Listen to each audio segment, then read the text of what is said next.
Hello, and welcome back to the Everyday Trainer podcast. My name is Meg, and I am a dog trainer. On today's episode, I'm joined by the lovely Shane Murray. You know him, you love him.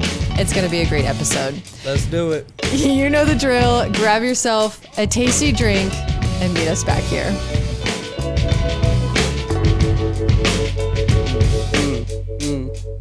Yo. Right? Wrong podcast. All right. See, it's kind of fun. That's cool. Did you That's like how cool. I went in on the beat there? Yeah, for sure. Yeah, you've been practicing that. That's good. Thank you. I can turn it on really well. That's a good grab right there. You know? Like right away. That's a very good grab. Yeah. So, welcome to the podcast. Thank you for having me on. Thank you for having me. Yeah, of course. In your own home. So we're doing this episode in your living room. Y'all might have seen it on a live or two. Yeah. The internet loves you.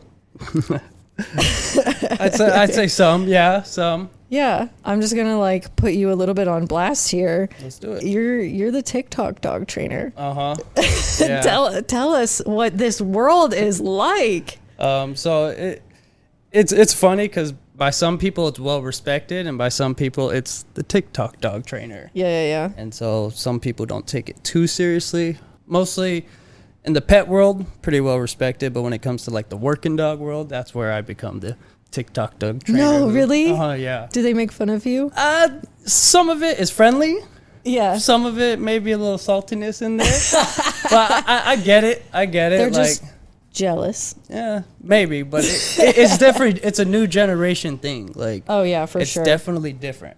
Like, and I mean, I even had my own skewed views when I started posting TikToks. Like, even before I had TikTok, I was like, man, TikTok, that's pretty lame. I'm not really into that. But then I just started posting it, and one thing led to another, dude, and it kind of blew up. A lot of appreciation to Zeus, because that's all I would post. I already had a gang of videos. Like, I had so many videos, I just didn't ever post them. So Of you training him? Of me training him, just for me to watch. And then I just started posting them, and it just started going off. Okay, so you were in the process of training him, and you basically just recorded the whole thing, and then eventually you're like, you know what, I'm going to start posting these. And then but post them consistently. Yeah. So, like, I would post one every now and again. I'm like, man, this shit's whack. I don't get no love.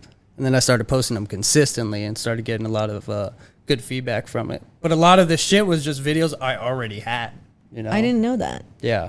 I thought you were like sharing your journey training him on the internet. To an extent, but like by the time I started TikTok, he was fairly well trained. Like, he had a good set of obedience. His reactivity wasn't so bad anymore. So that was the start of it. But I did have a good amount of footage. I didn't have as much as I'd like. Like, I wish I would have had the start. Look, he's about to get up. I know. Dog trainers' dogs don't listen sometimes, people. Down. No. Place. Go place. Come on, kid. You're making me look bad. Yeah, it happens, everybody. It happens. But anyways, I mean, he's the golden child. He's very likable. Is he what got you into dog training? Like one of those stories, he was a difficult dog? Definitely. He was fairly reactive to dogs. Big part of it is my fault. I took him to a lot of dog parks, and he had a couple bad experiences. And then given the breed, they do have their natural predisposition anyways, so I didn't really know how to handle it. I did shop around for some dog trainers, but... Wait, what were your like biggest things with him? Like behavioral issues? He was just reactive to dogs, and depending on the dog's response, it would either go from like friendly frustration, I want to go say hi, or if that dog kind of postured up a little bit, then he's like, okay, I want to go fuck that dog up. Yeah. And so it wasn't ever too intense, but there was some true intention behind it. And even to this day, he's not fixed. Like, if we're walking and a male dog walks up to him and postures up in front of him, there's a good chance there's going to be some problems. Okay. Right? But for me, that's acceptable. But like, if we're walking right by dogs, he's totally fine. Dogs barking at him, but like once they're like in his space, that's when it's kind of iffy. With females, super good. Super, super good. But with like males, there's some where if they don't give off the same I don't want to say respect, but the same vibe as him, where it's like, hey, we're just passing through, you leave me alone, I leave you alone, then he gets a little bit, I would even say insecure, and that's what makes him posture up a little bit. But there is intent behind it. He'll back it up. Yeah, exactly. He'll back it up. Like it's definitely rooted in security, but he's like, but I'll fucking back it up. I think a lot of people have dogs that are like that. And I think that the difference is sometimes the dogs won't back it up, and then sometimes the dogs will back it up. Yeah. Right? But I truly believe it's still deeply rooted in insecurity, in that context at least. But anyway, so that's why I always tell people, like, confident dogs don't have behavioral issues. No, not at all. Know? Not for the most part. And for the most part, he's confident, but we've had so many run-ins with off-leash dogs that it's just almost conditioned to him, where like once a dog's in his face, it's automatically not going to be a good scenario. But I have had off-leash dogs run up to us, and like he leaves them alone because like he'll posture up. His hackles will go up, his tail goes up, and he's like, hey man, like, I'm ready. I'm ready. And if the dog's like, whatever, leaves him alone, he's cool. I see it with eye contact a lot too. Like people will be like, my dog reacts to this dog and I have no idea why. And then you like see that dog and the dog is like, It's like, it's like, well, this dog is like staring very, very hard at your dog. So your dog wants to fight it. Absolutely. With people too, holding too much pressure. Yeah. But I mean, at the end of the day, eye contact can be threatening.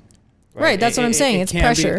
So that pressure, sends the dog off, but still rooted in insecurity. Okay, so are there any things that you like tried? Like, did you go the like force-free route at first, or were there things that you tried before you were like, okay, I'm gonna take on this like dog training stuff as a lifestyle? Yeah, so basically everything on YouTube. Like, I fucking YouTube University that shit. So everything on YouTube. I watch Zach George videos. I watch fucking Robert Cabral videos. Like old school stuff. Like, that was all what I seen. And I tried a little bit of everything. But I ended up, thankfully, he forgave me for a lot of this shit. But I had a prong collar on him at like 4 months, right? So, like, some Petco prong collars. So, like, I definitely did go the unfair route to start. Like, I didn't really know what I was doing. I was trying my best. I just didn't know exactly what I was doing. So I had a prong collar on him real young. Got an e-collar on him real young. So I definitely put him through the ringer. But he taught me so much. That's why, like, if you're trying to be a dog trainer, get a dog. Like, you have to get your hands on a dog. Like, even if you don't have money for a mentorship and things like that, there's so many resources out there. But yeah, so I went through that, and then around like 6 months, I took him to he was probably like 10 months, and I took him to a dog trainer, and they flooded him.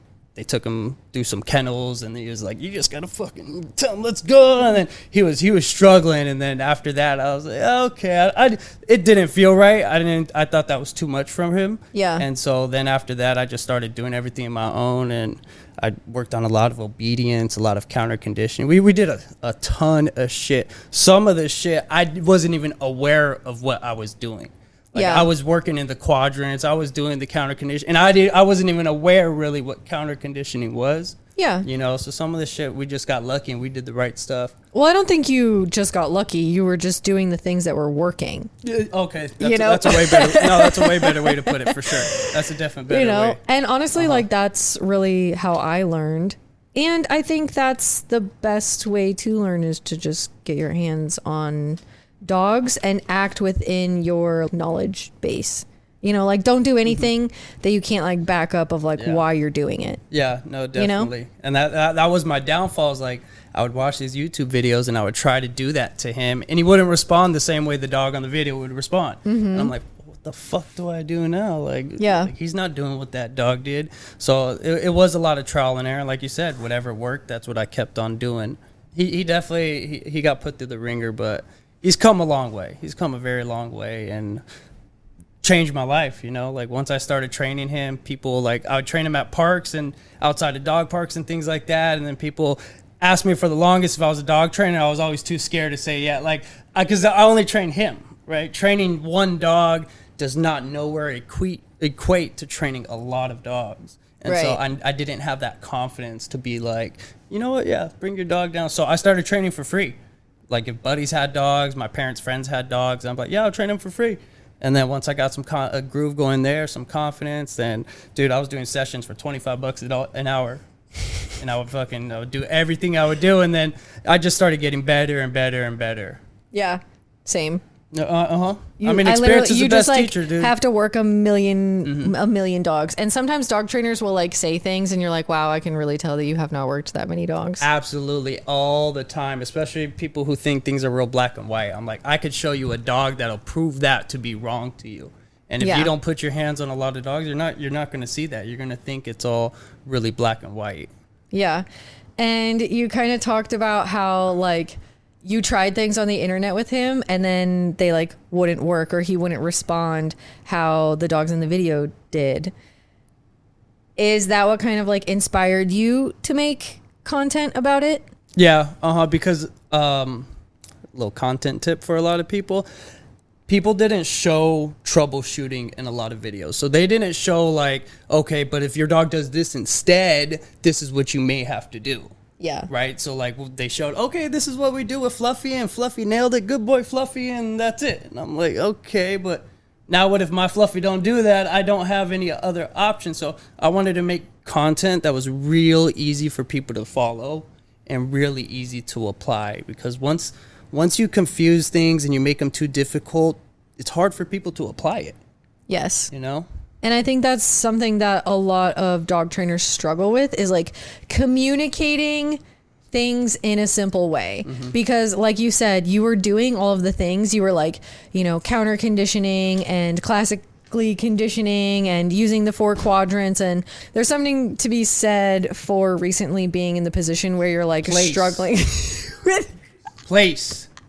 It's a valuable place to be, where you've like recently struggled with your own dog and have been like searching for information. Like I love talking to new dog trainers because they explain things in like very simple terms that I think a lot of, you know, our clients need to be explained things. Did that make No, for sure. Make sense? For sure, because I talk to dog trainers differently and I talk to clients differently, right? Like with clients, I make it very easy to follow, very simple. I give them what they need.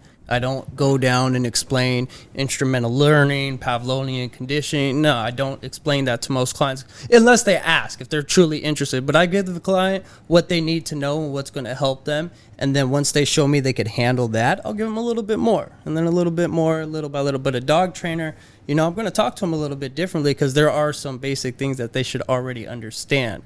But I think a lot of dog trainers talk to clients like dog trainers, and I think it's counterproductive. And I think sometimes even when clients will ask questions, some dog trainers will have a chip on their shoulder like, you're supposed to know. It's like, no, they're not supposed to fucking know that. They're not supposed to know anything. You're supposed to teach them that in a way they could understand. And if you can't do that, that's a failure in your teaching.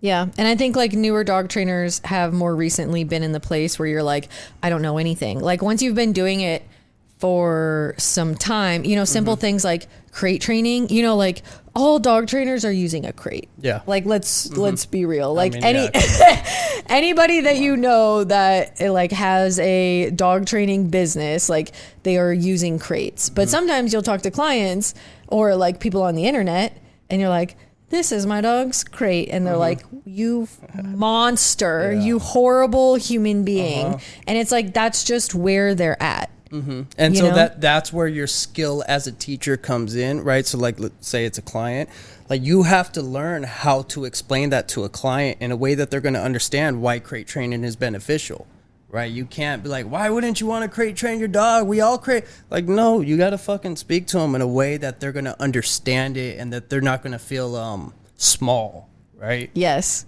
Nobody wants to feel dumb. No, not at all. And I think that's why you're as popular as you are, is because you're very good at explaining things in simple terms. I definitely take some joy in that. I like that part of the dog trainer. A lot of people, man, I don't like the people. No, I love teaching people. I absolutely love teaching people. I love thinking of new metaphors, new analogies. I'll ask people what they do for work so I can apply what we're doing that makes some sense to them in something that they work, you know, their daily job. And I truly take joy in that. It's a challenge of its own. I mean, I hate to say it, guys, but most dogs are easy. Most dogs are easy, and I know exactly what this dog needs. The challenge comes is, how do I teach that to the client in a way that they're going to truly understand it? And those are things that I take pride in, figuring that out in a way that's not going to make the client feel dumb, I want Right. the clients to feel empowered, like, oh, that makes so much sense. Bam, now we're making progress, you know? Yeah.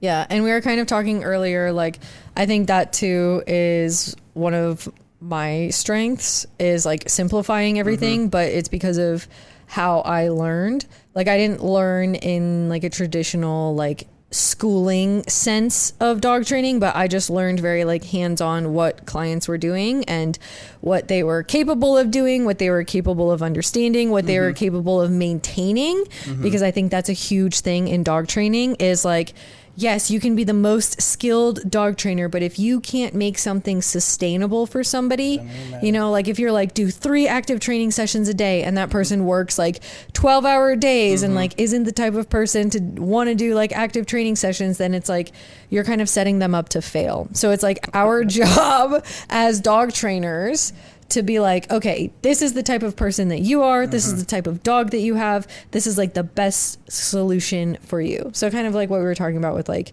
slip leads and prong collars and e-collars. Like you like to use e-collars for, you know, pretty much any dog that you work with. If the client wants it, yeah. Yeah, exactly. And like for me, it's more so of like, is the e-collar going to be something sustainable that sure. owner can use and keep up with? Because like if I hand you an e-collar and you don't feel comfortable using it, or you are not the person who's going to be able to keep it charged and like use it consistently, then it's like almost doing more damage than good at that point. So I have to, you know, meet the owners where they're at and be like, okay, this is what you're capable of, so I'm going to meet you here. I'm going to give you a slip lead instead of a prong, or, you know, maybe like e-collar and slip lead instead of, you know, whatever. But just kind of like meeting people where they're at. And I think since you were so recently like in the position that so many owners are in, it makes you really relatable. Easily, and that's a bonus, you know, like I'm able to relate exactly to what they're going through, and that helps me conversate and tell them the things that would have helped me in those situations. And I mean, just like everything, so like along with like the e-collars and the teaching, and like that's where I take pride in being able to teach the owner how to use the e-collar. So you hear that one all the time, where like, oh, I tried e-collar on my dog and it fucked the dog up. You weren't taught it correctly. You didn't use it correctly, and that's why it messed the dog up. And yeah, and you can do that with literally anything. Like absolutely. I think people mess up using food in training so much. Like I think people are much more likely to mess up rewarding the dog than they are for punishing their dog, honestly, or like using the e-collar. And to be fair, the fallout for each of those is way different, right? Fallout of doing the e-collar wrong is probably going to be a lot worse than fallout. Yeah, but I have like, I don't know, I've trained a lot of dogs and I have not really had that many dogs that like have had a fallout from an e-collar, like serious, you know. If I do, it's because the owner used the e-collar on the dog. Oh, and yeah. that's the typical one for me, where they're like, oh, well, I did buy a shock collar one day and I used it on him. Yeah. Do you get the like Amazon I get the black one with the orange button? Yeah, that's like the most popular one. I'm like, let me see the e-collar fucking put out. I don't get too much of that anymore. What I do get is the invisible fences. Yeah. Like I'll put the e-collar on the dog and the dog just like shuts down. And I'm like, do you guys have an invisible fence? And they're like, yeah. And I'm like, yeah, I can tell. Okay. Yeah. Now because that's hard. Because then you have to like recondition the e-collar. So the dog already has like this, you know, negative response to feeling any sort of like stimulus. Right. And you could do it to an extent. What it comes down to is like, how important is it to really get this e-collar on the dog? You know, like Zeus during bite work shuts down with e-collar. So I don't use e-collar on him because of the way I introduced it when he was younger. I just slapped it on him, started correcting him with it. So he's always had kind of a bad taste in his mouth with the e-collar. I could put the collar on him and he's still excited to go outside when he sees the collar, right? Because he knows it means outside. But when I start correcting him on it, he definitely shuts down a bit. And to an extent, you could recondition that. But then for me, it's just like, it's not that important to me. I don't use it that much on him. I don't feel like I really need to recondition it. So you got to really ask yourself, like, is it worth it? Right. You know? How do you condition e-collar or teach e-collar, I guess? So typically what I do is I first make the dog want to put the e-collar on. So I'll classically condition the collar, whether we're doing free shaping, or I'll make the collar really big and I'll just free shape the dog, putting their head in the collar, Or what I'll do is, if we don't have that much time, like you said, the client may not have that time to do a bunch of free shaping sessions. I have the client put the e-collar on the dog before they do something exciting. So if the dog gets happy when they get the leash on, we put the e-collar on, and then we grab the dog's leash and we go. Okay. The dog gets excited for food, we put the e-collar on, then we prep the dog's food and give them their food, right? So I started off where the dog loves to put that fucking collar on. And the dog is like, this collar is awesome. And then I go down to what we call escape and avoidance, right? And I start conditioning the collar, but that's what I use is escape and avoidance training when I'm using it. Explain. A little bit of Napopo stuff. Knee popo. Knee popo. There we go. Yeah. Yeah, so I'll use a little bit of that sometimes. Nah, don't throw out the dog trainer terms. Explain escape avoidance and explain knee popo. Basically, with escape and avoidance is the way we use the e-collars. We teach the dog how to escape the stimulation, and then we teach the dog how to avoid the stimulation, right? So the escape, like the B.F. Skinner's box, right? The rat is on a block. The block starts shocking the rat. I can tell you just got back from a seminar. Yeah. I got to use it while it's hot. Use it while it's hot. He's like, I got all this information that I want to share.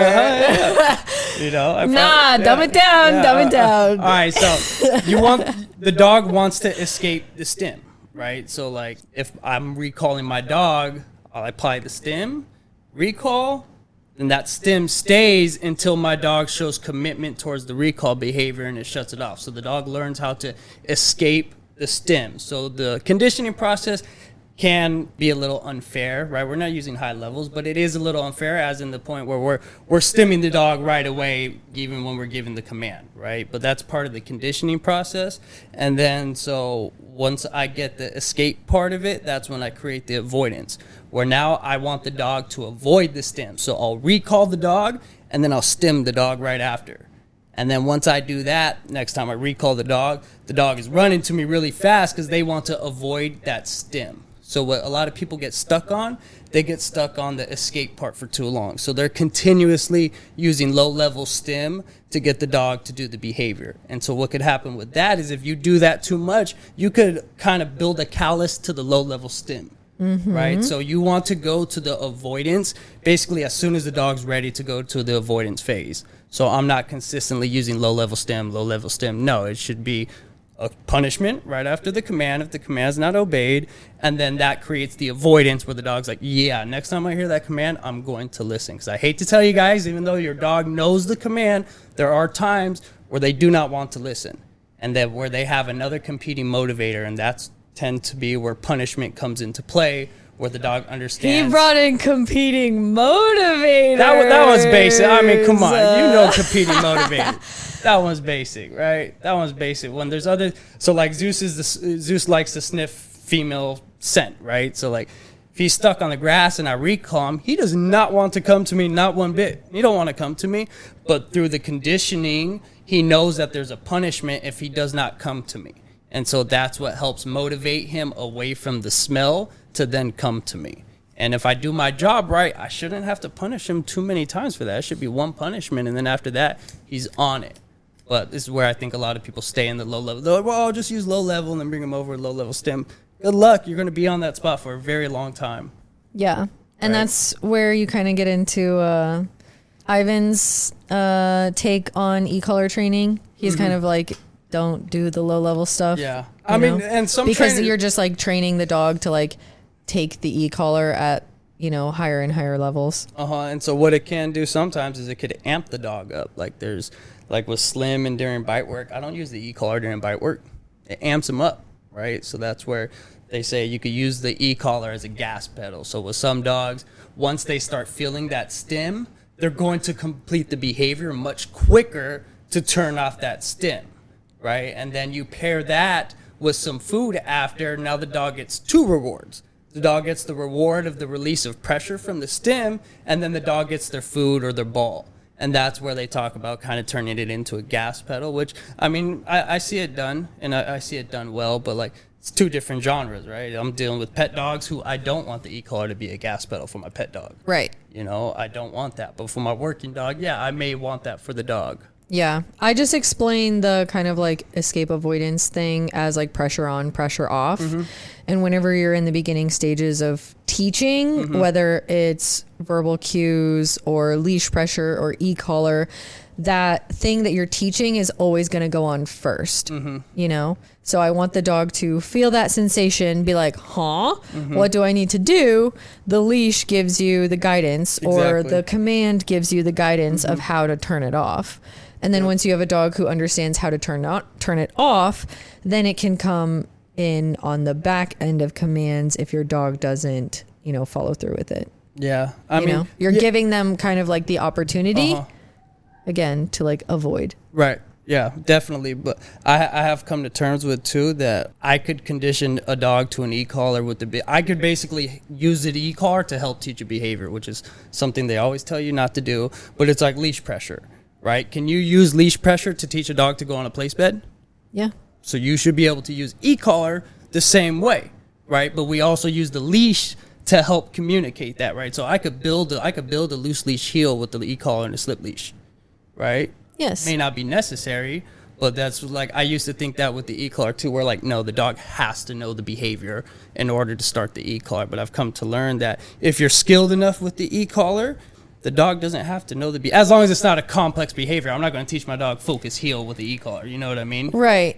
Well, some dogs also that you get are just like such behavioral cases, you know, and I had one of my friends, Keely, on, and we kind of talked about this because we were talking about how she e-collar conditions and, you know, like the use of food in e-collar conditioning. And it's like, yeah, in an ideal world, I would, you know, do kind of what you're doing with like, you know, have the dog put their head through and, you know, like take your time with it. But like not all dogs are capable of that. And you would literally get nowhere, you know, and it's sometimes better to start conditioning the e-collar right away. Let's say you have a dog who's just like, you know, putting so much pressure on a leash and I need to teach the dog how to give into pressure. I'll pair e-collar with leash pressure. Yeah. And that's where a lot of people will give you shit and say, oh, well, you don't know how to train it then if you have to use the tool. Or the way I see it is the more tools you know how to use, the more advanced your skills are. Because using the e-collar is a skill. It is not an easy way out. Fuck no. There's a whole list of rules and a whole list of things that go along with using the e-collar. So I think your ability to use a bunch of different tools to teach these things without much follow-up, that's a skill. I don't think there's any truth to when people, oh, well, you use the e-collar as an easy way out. No, that's stupid. That tells me you ain't trained a lot of dogs and you for sure haven't been using the e-collar that long. Yeah. Yeah, I do. I don't know.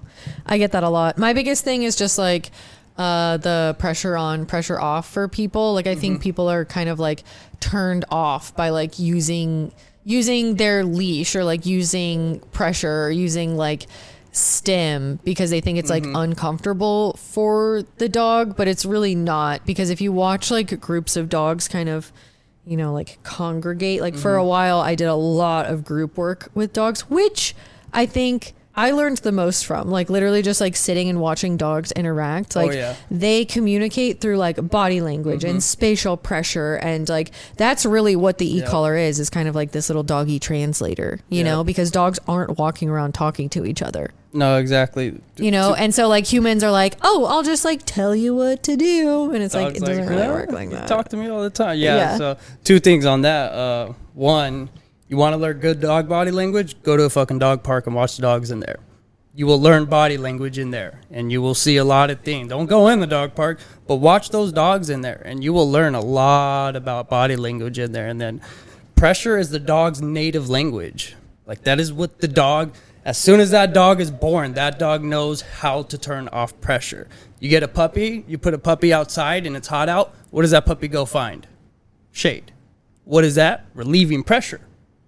Dog's feeling something uncomfortable. That sun, the dog goes, finds the shade. The dog's like, oh, this is the answer right here. It is the dog's native language is pressure. And I think not a lot of people understand that. Yeah. So what kind of dog training are you mostly doing now? Lessons, board and trains? What you got going? So I typically just do my private. I'll do one board and train a month. I don't like to take a lot in. I like to dedicate a lot of time to my one board and train. And then I'll continue with my private sessions. So basically private sessions, board and trains.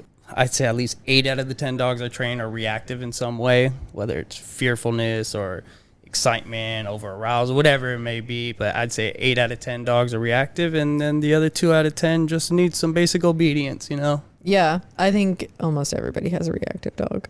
Yeah, almost everybody. What's your take on that, of why? Bad genetics and just lack of training, which lack of training could go down to lack of knowledge, but I think bad genetics is a big part of it. I think we're breeding a bunch of dogs where they can't handle some of the pressures that our dogs, when we were growing up, may have been able to handle. I know my parents had dogs and never trained one dog, but they were fine. You know, they were fine. But I think as we start breeding more monstrosities, these dogs have super weak nerve, but they still have a little aggression, and it's just so bad, and the genetics are mixed up.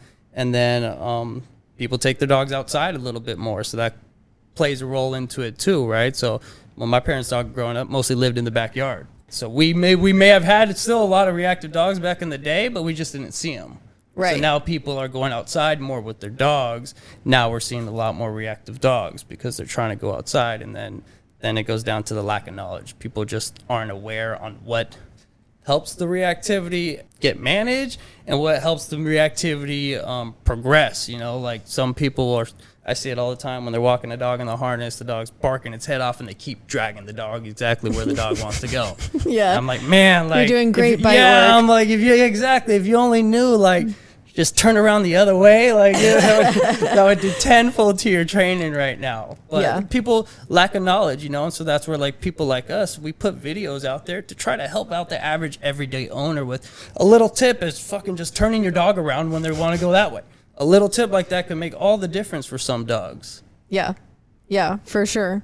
What's like your favorite part of working with dogs and owners? Once I see the owner and the dog start clicking.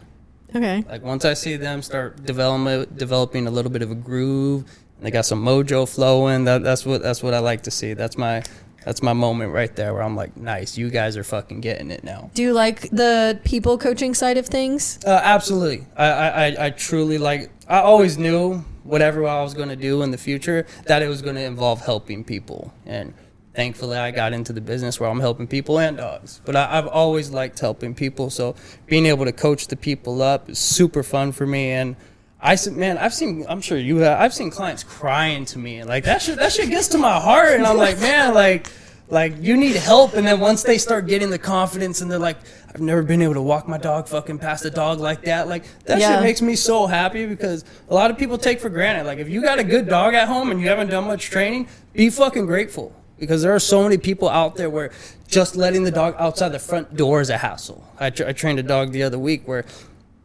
nightmare inside, right? He's all over the place. But as soon as we go outside, I'm surprised he didn't fucking shit his anal glands. Like, he was shut down. She's like, well, I don't walk him because he goes crazy when I walk him. Yeah. So just some of these clients and their dogs, just being able to walk them in the driveway, that is such a huge win for them. And those are the types of clients where I'm like, man, like, you really needed help, and I'm so grateful that you found me, and I'm able to provide that hope for you and your dog, because now fucking Mr. Fluffy at least gets to walk in the driveway. At least Fluffy ain't living inside the fucking house. That's precious. I love that. And so, but that shit keeps me going, man. Like, that's the shit that keeps me going. It ain't the money. It ain't the views, you guys. Like, none of that shit. Like, I like getting that fulfilled. That's my genetic fulfillment. Where I'm like, fuck yeah. Like, I did that shit. I helped y'all out. Now this dog gets a little bit. There's that new trainer energy. Yeah, I love it. I love it. Definitely. and like, I mean, I'm a little crazy, right? So, like, I don't know if it'll ever end. I think that boost that I always get, because, like, I'll feel burnout. But once I see a moment like that, I'm like, yeah, that kicked me into next gear. You know, let's keep it going. It, like, brings you back to your why. Exactly. Because it gets stressful, you guys. We're not just out here playing with puppies and giving treats all day long. Like, it gets very stressful sometimes.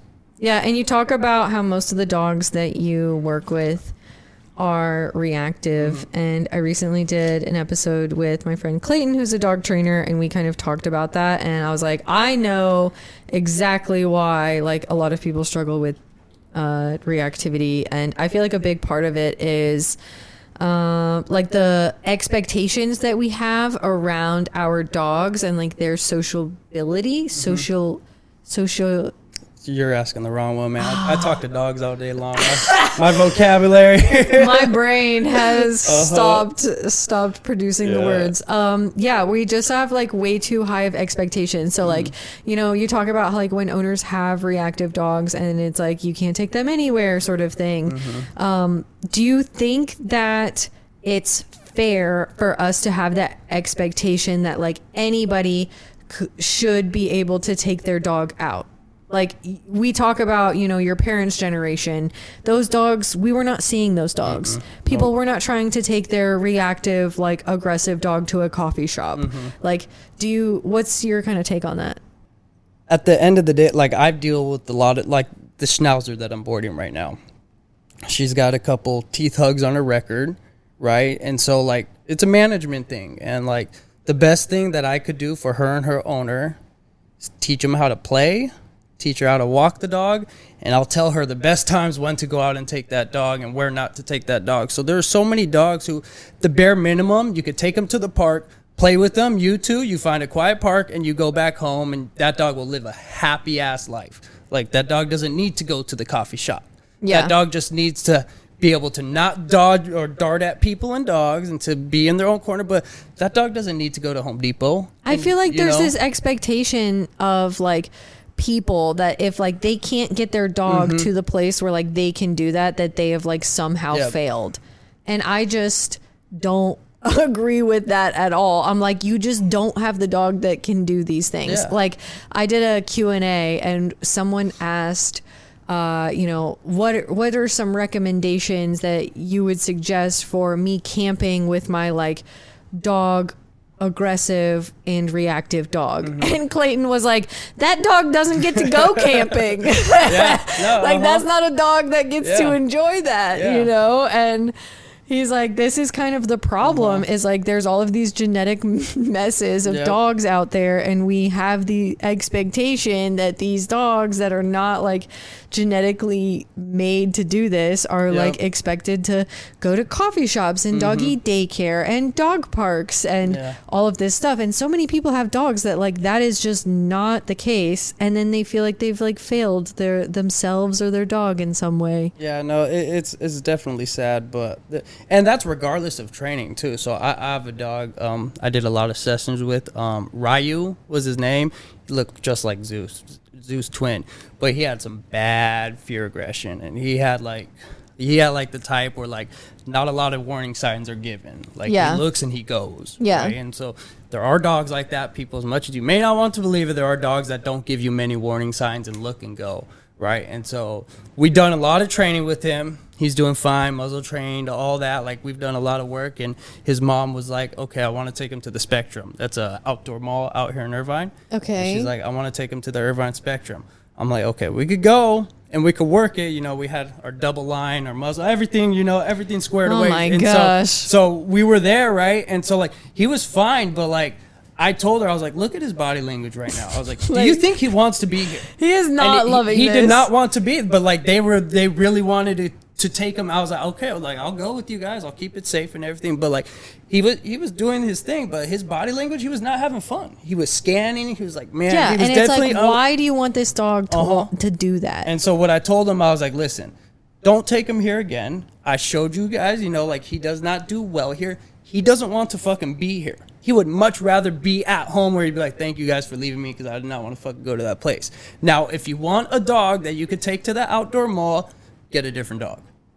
Yeah. Get a different dog. Don't put him through that shit. A lot of you guys, if you follow me, see my videos. How many videos do you see with Zeus at outdoor diner places or fucking lazy dog and restaurants and shit like that? Not often, right?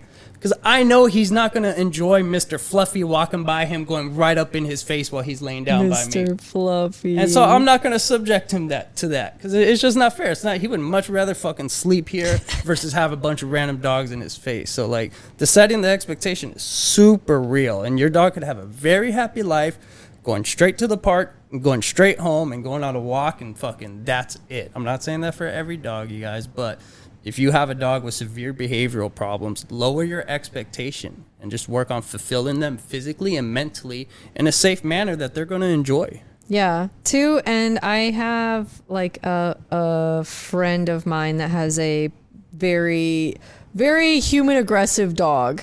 And I had to have like the real talk with them recently of like, that you don't get to take this dog to the beach. Yeah, no. You know, like Just this isn't of it. like you can't put other people at risk, you know, and like you really have to look at your life and like how much of your life you want to sacrifice like for this dog. Right. Because I've also heard of people who have had aggressive dogs. Somebody walked into their house, the dog bit them, they like lost their house. Like they had to like leave the neighborhood, you know, like you can really lose a lot over you know, your dog's behaviors. Absolutely. And I feel like, especially not so much like in person, I don't get a lot of people who are like, oh, my dog is reactive and I want to take them to, you know, the coffee shop. But I do get the people who are like, I, you know, just need to be able to like live with this dog in a little better of a way. And you're like, yes, I can totally help you with that. But I feel like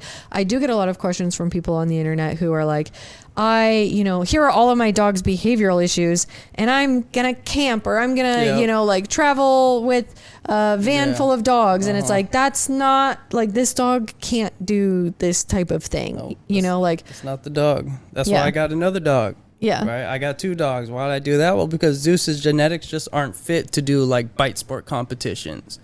And I'm not going to put him through that because it's high stress levels and things that go on that his genetics just don't have that. So I got another dog, right? So sometimes if you truly want to, if you want to take your dog fucking bike riding and rollerblading, but your dog is not there, just do yourself a favor and get another dog instead of trying to put your dog in this fucking box that they just do not fit in. And that also goes into like doing your research before getting a dog, you know? Yeah, definitely. First of all, don't get another dog until you're happy with where your current dog is at. Because I hate to tell y'all, but most of the time, your new dog will only learn bad habits from your older dog. Very rarely do they learn very good habits.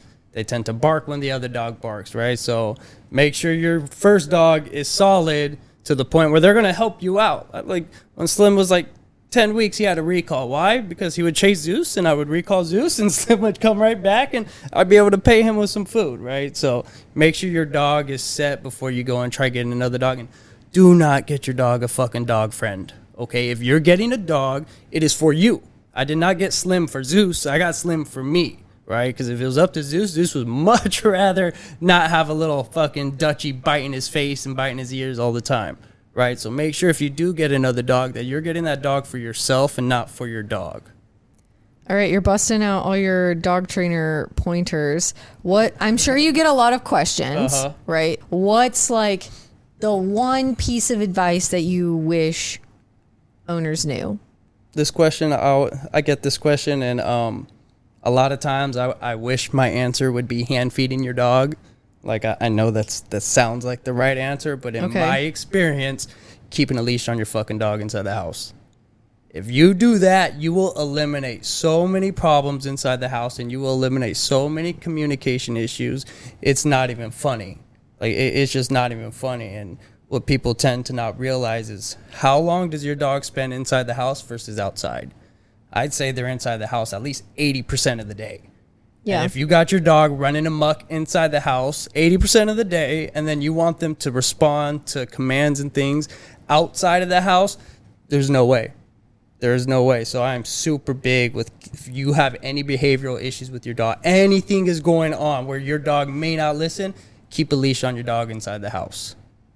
Love it. That's a good answer. That would be my number one answer. If you did that, everything else will fall into place. Yeah. And you just have to have a way to hold your dog accountable to the things. And one thing is, you know, owners are really good at teaching all of this stuff, but they're not good at holding their dogs accountable to it. Yeah. You know, and the leash is how you do that.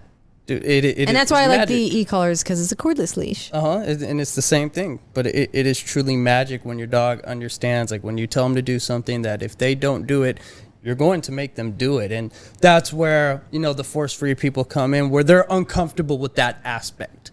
Right? They like to give the dog agency, which I do as well, too. But I am also fully aware that my dog is a domesticated predator and may not make the best decisions, and sometimes needs my help to help him make the best decision.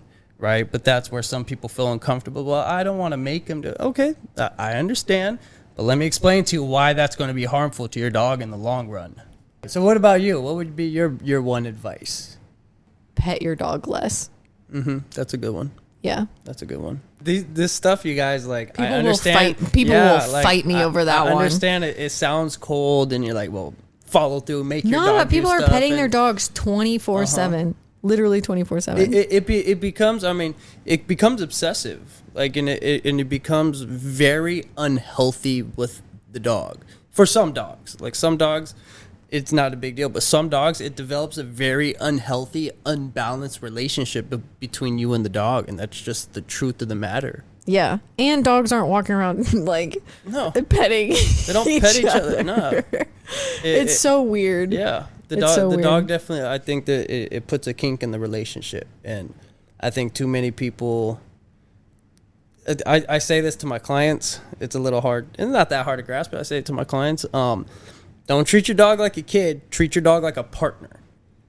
If you have a partner and you're obsessing over that partner 24/7, that's not healthy, right? That shows a little bit of insecurity and a little bit of deeper rooted issues in yourself if you constantly have to be so obsessive about that partner all the time, right? So don't treat it like your kid. Treat your dog like your partner. We call that anxious attachment. Yeah, and it goes both ways. I see people doing it all the time. Where, like, I'll tell them that, I'm like, don't pet your dog, and like 2 seconds later they're petting their dog. I'm like, hey, don't pet your dog right now. They're like, oh, I didn't even realize I was doing that. I'm like, that's how deeply rooted it is. Yeah. You know, or like every time their dog walks up to them, they like pet it like every single time. Yeah. Yeah. And so it's like, it's not a huge issue unless it's an issue. Like that's how Zeus is, right? Zeus walks up to you and he's like, hey, pet me. Yeah, but I like feed into it. You know what I mean? And he knows that. There's no this big, bitch is gonna pet me. But there's no big fallout from it, like, because of where he's at in his training and our relationship and stuff. So I can let him do a little bit more stuff like that. But if you have issues with your dog listening or whatever it may be, keep that in mind. Maybe you're giving them too much attention, right? Yeah. You have these little clingy, insecure dogs that like can't function. Yeah, and it's so unhealthy, man. It is so unhealthy for the dog, and you take so much away from the dog when you start treating them like that. You know what I get attacked all the time for? Wait, I just lost my train of thought. That many things, huh? That many things. Where are we going? Oh, the separation anxiety. Oh, yeah. Oh, my God. The certified separation anxiety experts. Give me a break. I don't like. Give me a break. What? Like, what is that? No, give me a break. People struggle with that. I mean, and 9 times out of 10, that's something that you condition to the dog. Right. Like, that's what I'm saying. Is I'm like, anxiety. Thank you. I'm like, this isn't like real anxiety. No, it's just like a conditioned behavior. Like you haven't taught your dog how to function. And people are like, you're traumatizing dogs because you don't take like. Look at him. He's already traumatized. Look at the dog. That dog's freaking the fuck out. He's already traumatized. I know. Like, he's already there. Like, I say it all the time. One of the best cures for separation anxiety is separation. Yeah. You know, you have to teach the dog to be alone. That's why I'm super big on tethering your dog to a door, tethering them to a placemat. Like, I'm super big on that, especially with super anxious dogs. Yes. You know, I love tethering. That's my favorite. It's huge. It all teaches of our board and trains so we do an initial go home session, which is when we bring the dog back and we do it in the owner's home, because I think it's like a good way that's super good. It's good to transition. Yep, it's good like for us to be there and like in their neighborhood at their exactly. home. And so I always like. How it goes is you train the dog to this really high level and then you go back home and they immediately drop to, half of their skills, right? Because all of the bad behaviors that they learned in that environment. So then you go back to that environment and they go right back to it.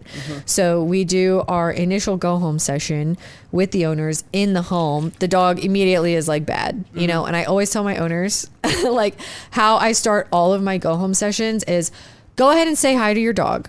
They're going to be super fucking amped up. Yeah. You're also going to be amped up. I will show you how I calm them down. Yeah, that's good. So we get the greetings out of the way. The dog loses its mind And then I do like walking drills. Yeah. I'm like, all right, so you walk out the door. This is your dog. They're amped up. I'm going to show you what the walking drills can do and how they can like bring our dog back. So once I've gotten the dog like in a calmer state of mind and they're like back into like training mode, like, okay, same rules apply here. Right. Then I'll like hand the leash over to the owner. But in that first week, in that first initial go home session, I say, keep the leash on for at least a week. You know, so kind of going back to that like first piece of advice that you're mentioning is like, have your leash on all the time. Keep your leash on for this first week because you're going to ask your dog to do things. It's not that they don't know how to do the things. We need to have the leash on to be able to hold them accountable to the things. And what happens is every time you're not able to hold your dog accountable, they learn that they don't have to listen to you. It's not just that they're not listening to you, they're learning that they don't have to. So we're like actively working against all of your training. So tether your dog. That's why we tether our dogs, is because we don't want them to be actively practicing, you know, breaking place without us releasing them and getting that full reward of like running up off of place and getting pet by somebody, and, you know. Yeah, I think people forget that dogs are opportunists.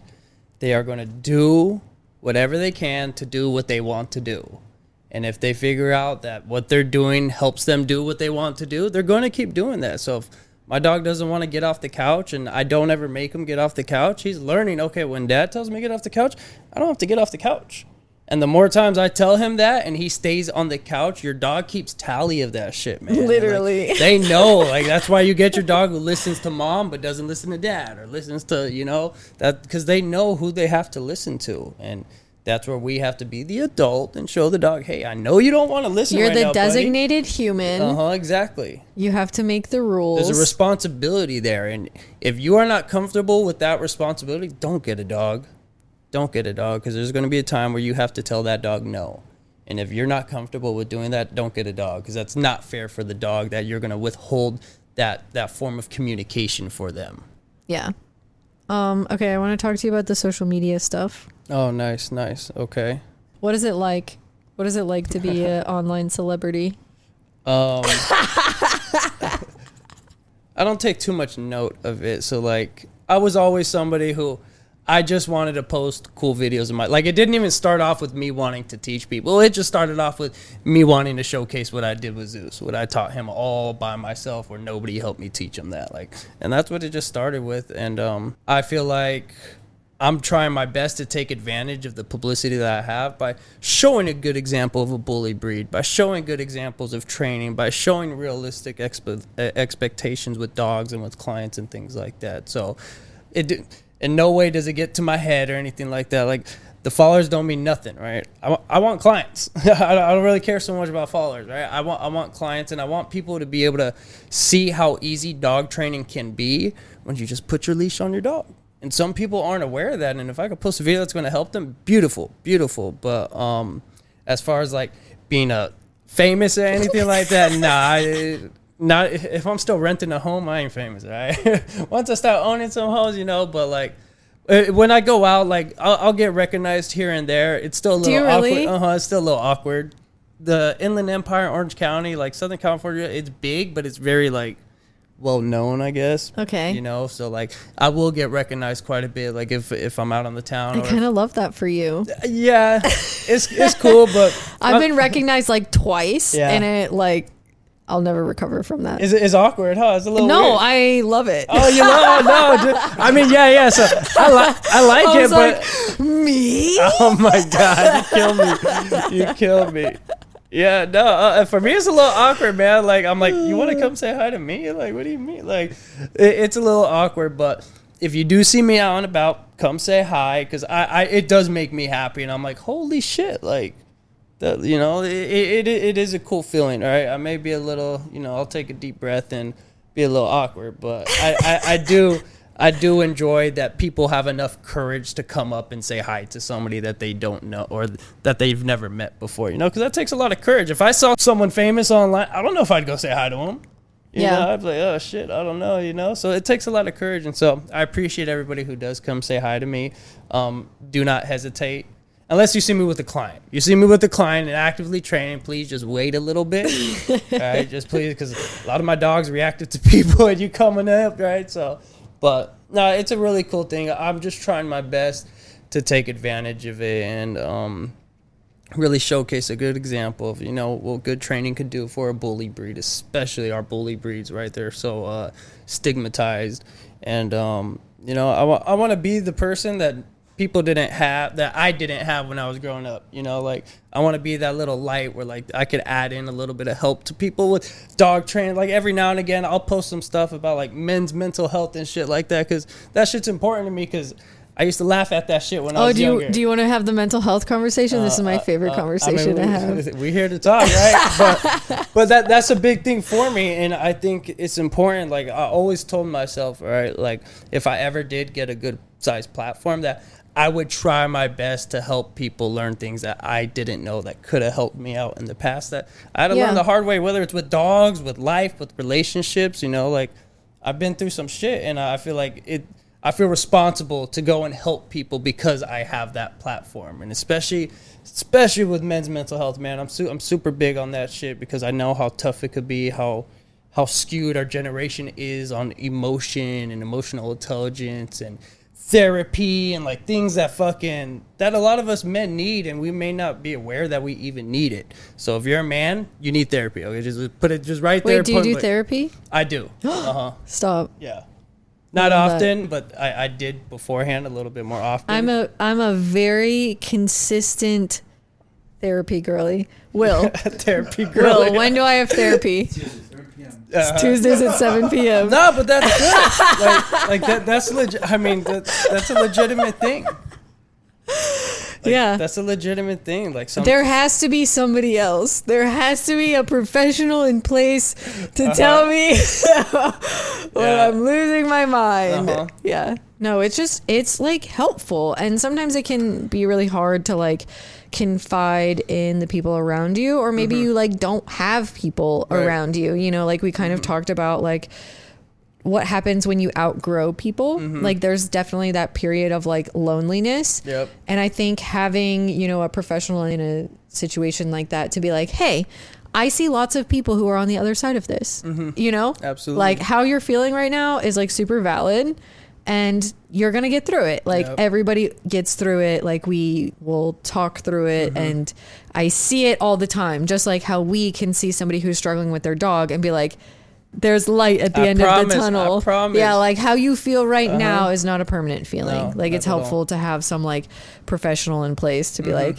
keep going. Yeah, absolutely. And I always equate it to dogs, because I'm a dog trainer, and I fucking equate everything to dogs whenever I can. But, like, with therapy and, like, with dog training, a lot of people are like, well, how long until my dog is going to be fixed, and how many sessions? And I explain it to them like therapy. I'm like, if you've ever been to therapy, ask your therapist. Bitch, you ain't ever fixed. You know what I mean? Like ask them, like, okay, how many sessions am I going to need, doc, for my anxiety to go away? Right. There is no time limit on it. Yeah. You go at your pace and you keep progressing, and sometimes you got to manage it for the rest of your life, but we are doing therapy with dogs. When you are doing real behavior modification, I am doing therapy with dogs. I am in that dog's head, trying to teach that dog better coping mechanisms, reasons why they shouldn't be afraid, reasons why they should stay with me. I'm doing all that shit, and you can't put a time limit on it. Like, I know, like, I do the month-long board and trains, and that's a good time limit, but even at that, like, when on the go-home session, I tell the client, I'm like, hey,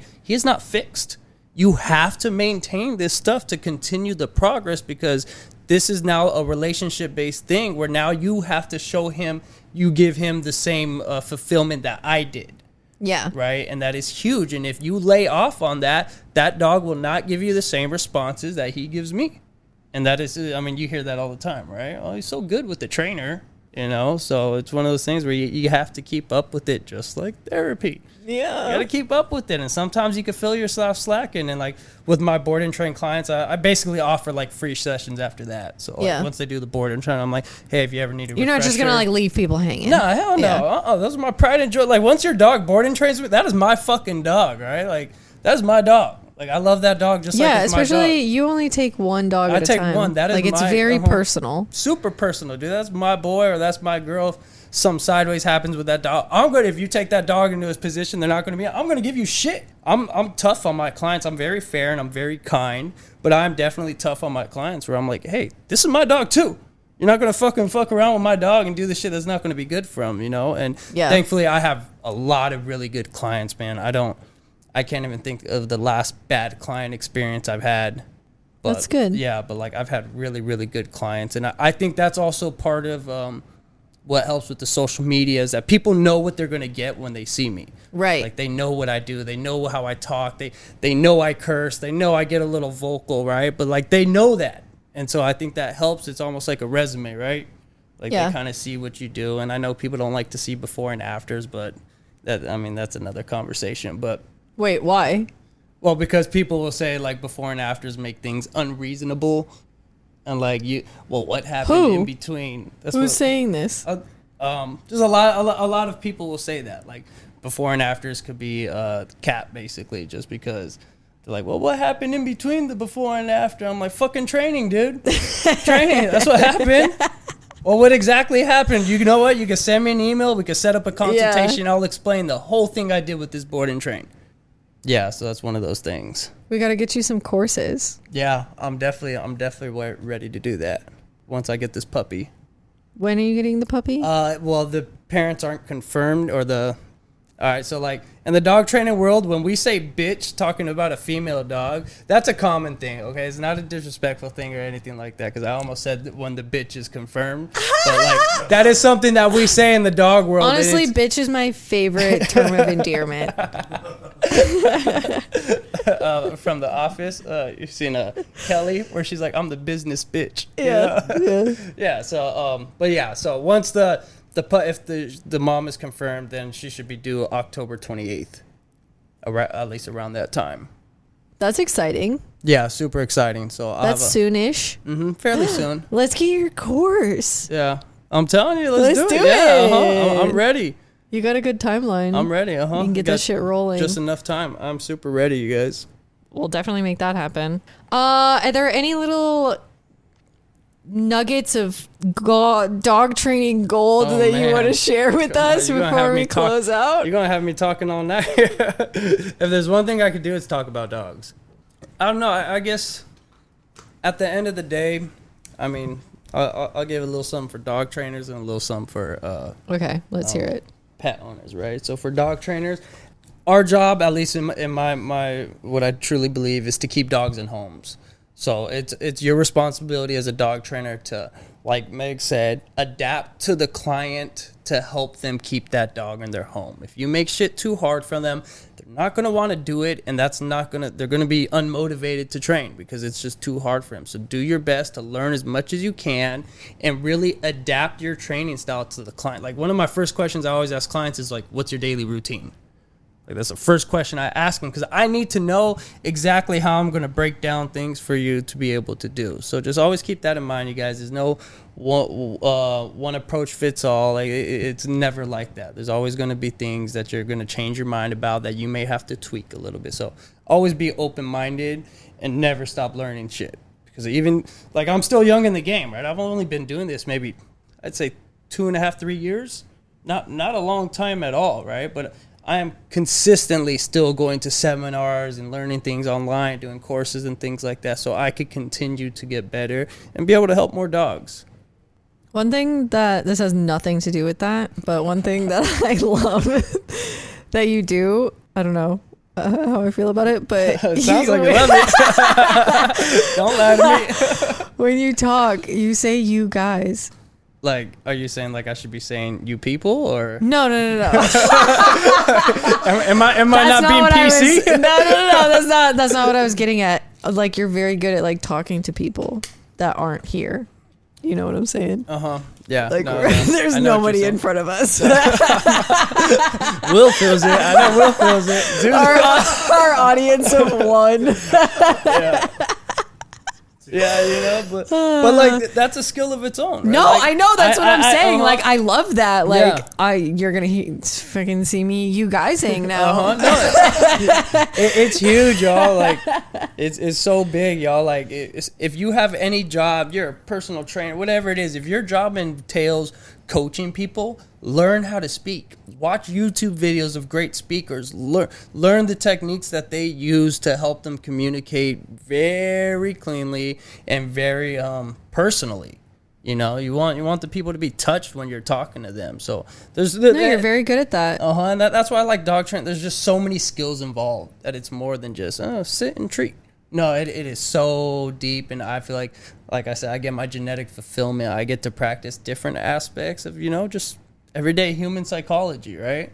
Ugh, Shane, I love that new dog trainer energy. Yeah, we'll see if it goes away. But I just don't know. I feel like I get such a high out of like doing this stuff that even when I'm dead tired, like once I start training, I'm like, okay, let's go. That's good, and it definitely shows. You know, thank you. It definitely shows that you're very passionate. Try my best. That's all I'm trying to do. Tell the people where they can find you. So TikTok and Instagram at Shane W. Murray. And then if you go to my my link tree on my Instagram, it'll take you to my website, to my You have email. a website? I got a website. You got a website? I got a website. Come on, I don't Look play at around. There's big dogs over here. I got okay. Zeus's face on there. Nice. Yeah. I love it. I got a lot of stuff on there, but yeah, I definitely appreciate you having me down. Like I said, I could talk dogs all night long. Thanks for letting me, set up a studio in your living room. No, of course it's fun. I feel like that Drake interview. Like I in know, my right? house, I'm just chilling. Get like a glass of champagne right here. Like that's boss level. You came to my house, you know? Exactly. Well, thank you again, Shane, so much for joining me. Mm-hmm. I had such a blast, even though we did have a few technical issues, but that's all right. It still worked out. And thank you so much for listening. We will see you back here next week.